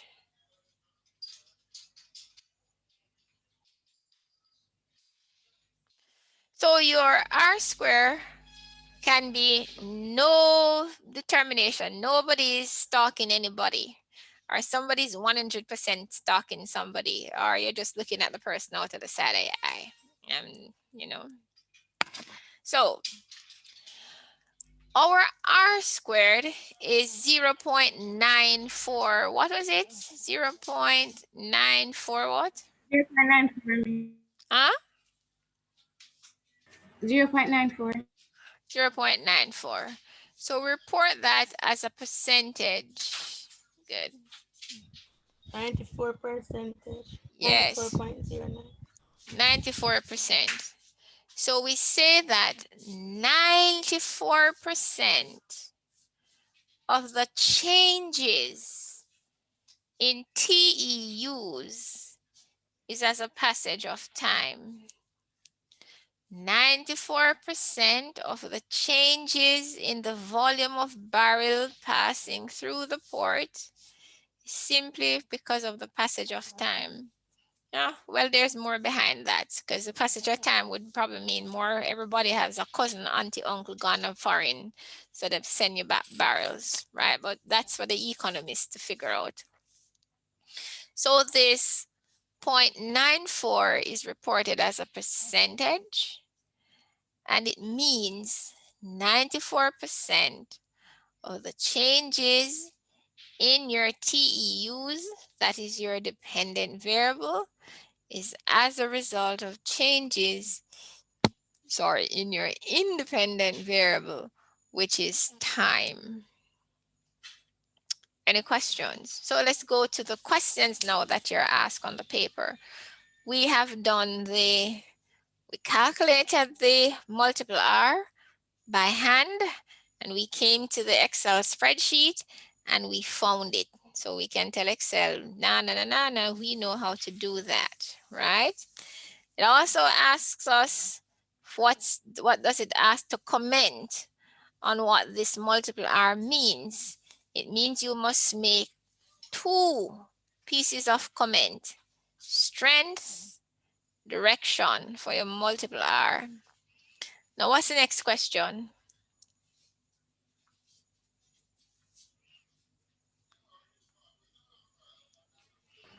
Is the model a good estimator? Good. Now that question, is the model a good estimator, is answered by your coefficient of determination, your R squared. Now you tell me, is it a good estimator? Yes, ma'am. Why? It's not a trick question. Why? You have the information. I just gave it to you. Because what? 94. Go ahead. Finish it. 94% of the TEUs is as a result of passage of time. 94% of the changes in TEUs is as a percent of time. So yes. So if you're asked, you answer yes, but you hesitated to explain why. That's the explanation. 6, so you finish now by saying only 6% of the changes in TEUs cannot be explained by time. That's why you will say yes, it's a good estimator. Suppose the R square was 40%. Would you say it's a good estimator? Would you say the model is a good estimator? No, miss. Why would you not say it's not a good estimator? Give me an explanation. Miss, because 60% cannot be explained and that is more than 50%. All right, there you go. That's a reasonable response. Good. But the point is you're using the R squared to tell us that it cannot account for this massive amount of changes that is taking place in the values that you're observing. Right? And so that's how we use these pieces of information.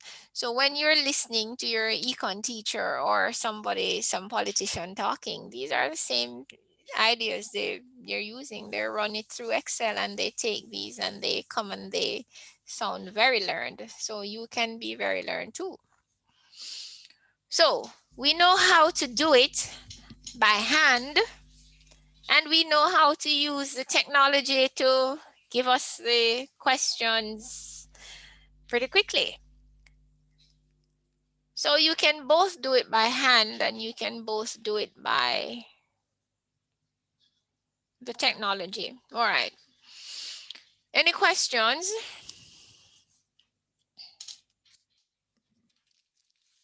Miss. So, all of the questions we have to do in Excel no, correct? Yes, the remainder, when it says to do it in Excel, this is what it's talking.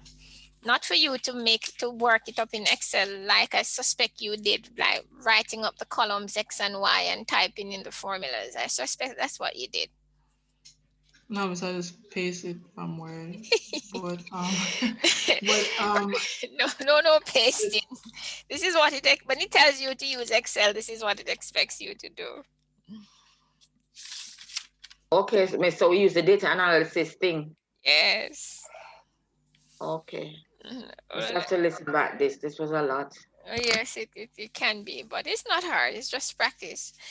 So you have the next topic that's coming up. So you're going to go to the if you look at one of the questions or two of the questions, I think it simply gives you the summary output and asks you to construct the information. Look in the cupboard. Look in the cupboard. Students, I have seen a very strange occurrence. Students get this summary output on an exam paper and they're asked to answer the questions such as construct the linear model, talk about the regression, and I see students trying to go back through the hand formulas. Don't do that, please. When you get this, it means that you just use it and construct the information just like we did, all right? So don't try to work it by hand again. You just take the information out and put them together and make your comments. That's all we're asking you to do. Okay, so we'll be given the like what we got in Excel a while ago and asked to what? It can come in one of two ways. You can be given the raw data. See, just like how we have the raw data at the top. You can be given the raw data, 1, 2, 3, 4, 5 to 12, and the 5 to 6.1 write down.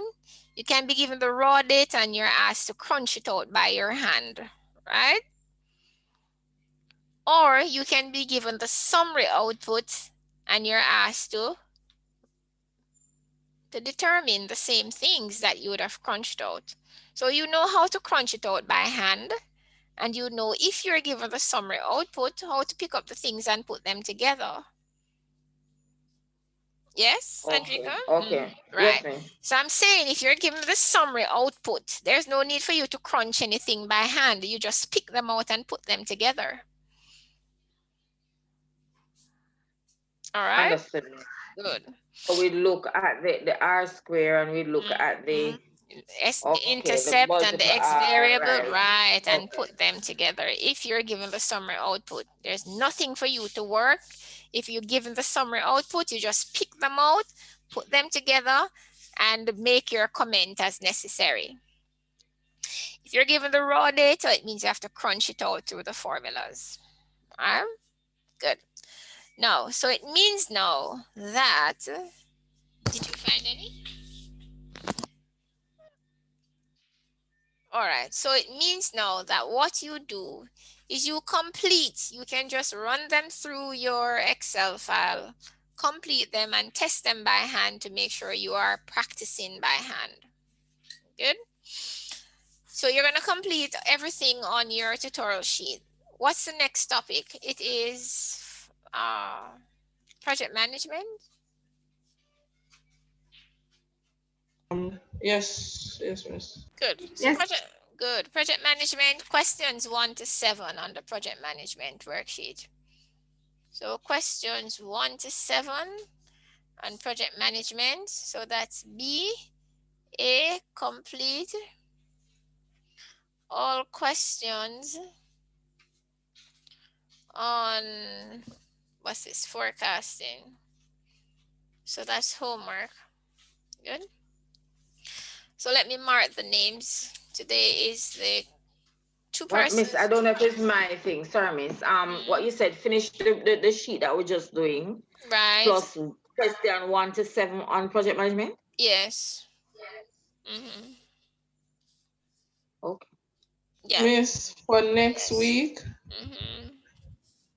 Yes, yes, for next week. So you have lots of work to do. You're coming into the harder topics, so we want to get through them where you have enough time to do them. These are the easy, cheesy, peasy stuff. You're coming into the more involved things. So we can't tippy-toe. You just have to jump in and work. So the project management is not difficult. Watch your lectures and follow the lectures. But you must have them attempted for me to be able to take you through them easier and quicker. All right? Otherwise, what's going to happen? You're going to end up with you spending most of your time on queuing and linear programming, and I can tell you don't want that. All right? No, wash it with it. Wash it. You can't put it in there. It's going to be bitter. All right. So, any questions? So it's a lot of work. I'm not telling you it's not a lot of work, but you would rather have this lots of work and we have the time where you're going to ask me what is that for queuing and for linear programming. Trust me on that one. Okay, so please get through the work. It's a lot, but it has to be done. All right. 22nd. So listen for your names. Okay, miss. All right, if you know someone who's in the class, there are 25. At one point I saw 27. So if you know someone was there and who is not here, just let me know. Alicia Linton. Present, miss. Good. Brittany Warren. Britannia Smith. Here, miss. Good. Khalil Blackwood. Here, miss. Okay. Davia Manning. Here, miss. Good. Donika Clark.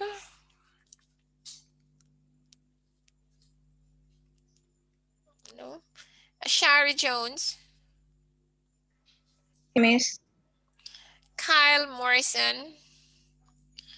Here, miss. Mallory Clark. Here, miss. Moisha Perry.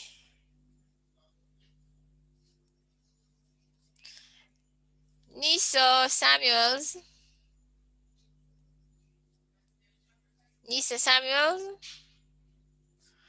Britannia Reed. Present. Okay. you. Samantha Phillips. Present, Miss. Good. Sandrico here. Tenisio Lewis. Here, Miss. Good. Tennille Bailey. I think I saw Tennille's name earlier. Here, Miss. Vanessa Daly, right? And Vanessa Daly. Here, Miss. Here. Right. Vanessa, I have two Vanessas. Vanessa Lewis. Here, Miss. Good. Khadijah King. Khadijah King. Naisha Barrett. Naisha Barrett. Here, Miss. Good. Khadijah Strawn. Here, Miss. Good. Sashel Smith. Sashel Smith? No. Shanna K. Dowse. Here, Miss. Good. Sharika Crary. Here, Miss. Good. Damian Coleman. Here, Miss. Good.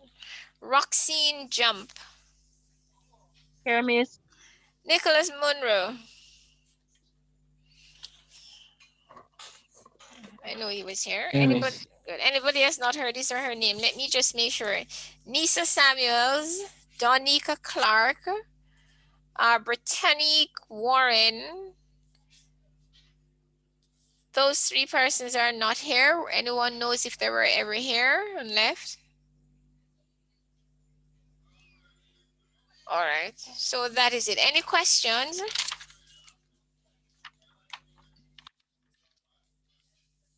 Any questions? Probably next week, me. All right. Okay. Miss, I do have a question, but could you, like when everybody's finished, could you run back over the how to get it in Excel for me? Sure. All right, let's go again. So let me just do that again. All right, so you go to, if you do not have file, so you're in the top left-hand side of your screen, right? Where you say autosave. You see my screen? No, Miss, sorry. can I share it? I'm not sharing. What's going on? All right, you share your screen. Let me stop share and let me show you. So I'm gonna stop share mine and you share your screen, okay? Share your screen.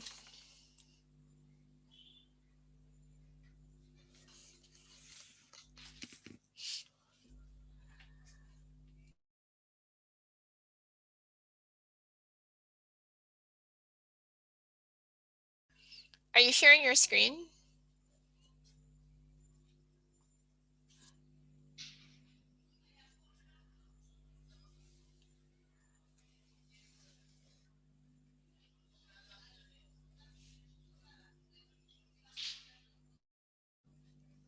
Who is the person who's asking me to go back through? I don't see any activity. Oh, yes, Miss. I'm trying to connect my next laptop because you said that you do not know how to get it on the sheet. No, yes, I don't know about the sheets, but you would have to, if it's, because it is Excel, what I can tell you, Dave, your Excel is a proprietary. Yes, Miss, I'm using my next laptop, that's why I said. All right, cool. All right, so quickly get it up there. Okay, Miss.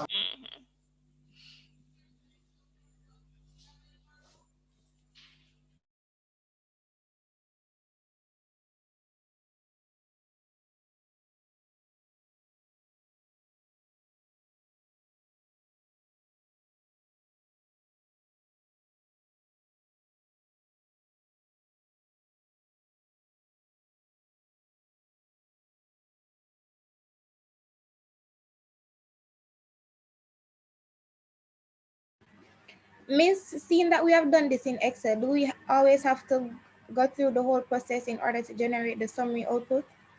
Yes. So if you're going to generate the summary output, let me clarify. You will have to load the information like we did, and then you go through it like we did. Yes. So you always have to type the raw data into Excel and do what we did, the whole shebang. All right, so type in your data quickly. Or you can use another question if you want to, Davia. You don't have to use that one. You can just pick up another question off the sheet and do another question if you want to.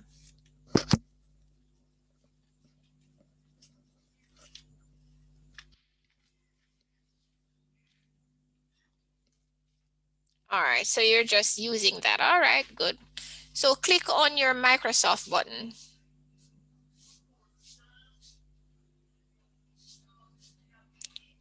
Go to Excel option in the bottom right-hand corner. Click on it. Go to add-ins, third from the bottom. Click on it. Give it a sturdy click, like a double click. Great.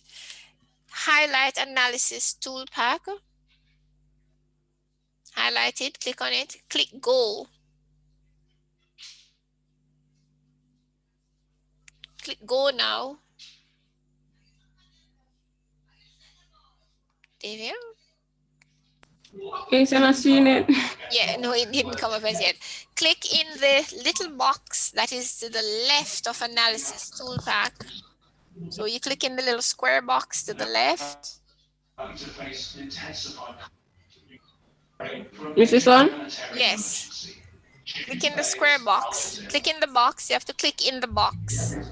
Right. Then you click OK.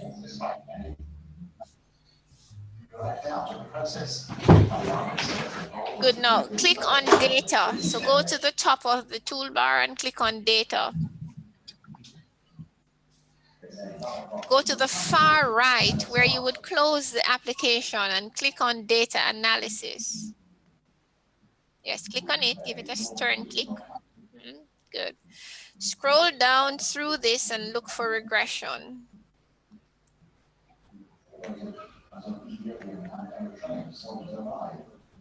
Click on regression, right? Now, so you're using the B column as the X, as the Y range. So click on the 454. Click on it and drag it down to 755. Just click and drag. Continue, drag it right down. Good, let it go now. So click in the X range now. Click on drag down. Don't get any spaces. Yeah, click, drag. Let go. Good. Now click in the box that is to the left of confidence level. So confidence level. Click in the box in the little right. Great. See, 95%. So it's done. So you're going to tell it to show you. So click in the little circle that is to the left of output range.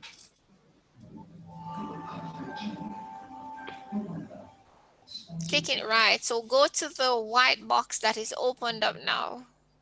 So you're going to tell it, say like A39. Type in A semicolon 39 or whatever. A39, no semicolon. A39, no. Take out the semicolon, please. A39. A39. Right, so you're telling it to write right there. Click OK now.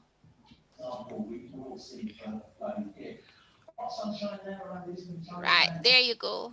Oh, A39. So it's writing at A39. So when you look at this now, this is telling you all the data, the statistical data that it calculated for that. So suppose it was like, say, let us give it, say, what? Years and your GPA, for argument's sake, right? Or semester. So a semester and GPA, right? So the 1, 2, 3, 4, 5, that would be semester. And the other numbers would be GPA, for argument's sake, right? So you are going to make up your equation, your linear equation. So it would be the X variable 1 would be your your semester. And so then the 7.8 would be the coefficient for a semester, and the 278.27 to 2 decimal places would be the intercept. So your equation would read 278, no, you'd read GPA equals 278.27 plus 7.87 semester. Follow?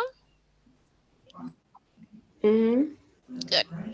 And suppose you want to comment on how strong semester is, well, the relationship rather between semester and your GPA. Your multiple R is 0.09. So, yeah, it's negligent. This semester has nothing to do with your GPA. So it's a 0.09 would be a very weak positive relationship between the semester and your GPA.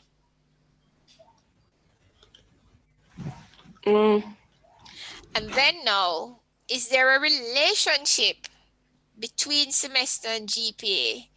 To 2 decimal places, basically nothing. You're saying that there's no relationship between how you do and the semester in which you are performing, because your R squared is 0.01. So what that says that 0.01, when you multiply that by 100, that's 1%. It's saying that 1% of the changes in your GPA is due to changes in the semester. So really not explaining it why you're performing, how you're performing. So that's just a small usage of the information that's in front of us. Okay, we can make all kinds of other hypotheses because you have T statistics and p-value and all kinds of stuff. So you can make all kinds of other statistical inferences about what's going on there. But do you have a better idea of what you're supposed to do? Yes, miss. Thanks. You're welcome. No problem. Yes, miss. All right. So I see almost everyone has stayed. Any questions from the class? Because I notice most of you are still here. Not Miss. I'd send you back a reply. You can just look at it for me, please, and respond for me. Where you sent me out? Where is it? Sent message, email. No man, email I'm speaking about, Miss. Remember, I sent you an email earlier, well, Sunday. No, Sunday. I didn't see that. I didn't see it. You had replied to me, and I replied to you. I responded. Really, Sandrika, my mind is fried sometimes. It was the number of things I'm doing. So, all right. So when I send out here, you want me to look at it and send back your response, right? Yes, miss, please. All right. Yeah, I didn't see whatever I didn't respond to. I didn't see it. All right, so I'll do that in short order. Let me look for you. All right, good night, miss. Have a great day. All right, you too. And remember, you have a lot of work, but it's work that's necessary if we're going to proceed smoothly and you're not going to end up having to basically do work on your own. So please do this work and we will pick it up next week from where you are. All right, the project management is nice and usually pretty much students enjoy that, so try it. Okay. All right, good. All right, so everyone have a good evening. Eat your dinner. Vanessa's eaten hers already. And get some rest and try to begin the homework from now so it's not all backed up on you. Yes, Vanessa. Miss, I thought you were going to go through number 2, you know. What's number 2? Sorry, not number 2. It's the other one. I thought that's what you said to the young lady, that you're going through the number 5. or we're just supposed to do number 5 by ourselves? No, you're to do everything. So we did number what? 4? So you're to do, and I said, complete all the questions on forecasting. So your homework is to complete all the questions on forecasting and question 1 to 7 on project management. Okay, all right. Thank you, Miss. You're welcome. Good night. Miss, quick question for the coefficient of determination, where you're supposed to determine if it's a good estimator. Is there a range you guys go by to say it's a good estimator or a bad estimator? Miss, I know like 95 is good and 42 is bad. No, 95 is very good. All right, let me tell you a good way to remember it. Think about your own score. Suppose you got 45 on a test. Would that be a good score? No, Miss. It would be a poor score, right? So that's a good way to remember the percentages. So if you get like 50, 50 is acceptable as a pass mark, right? So it's a weak but acceptable, right? So think of it on that same range and you'll nail it. Okay.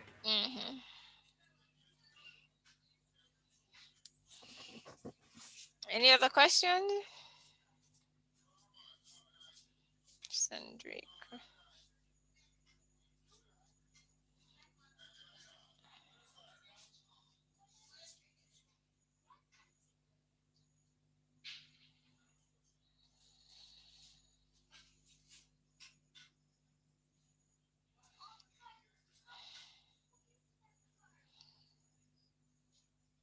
Okay.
Yes, let me just close out the class.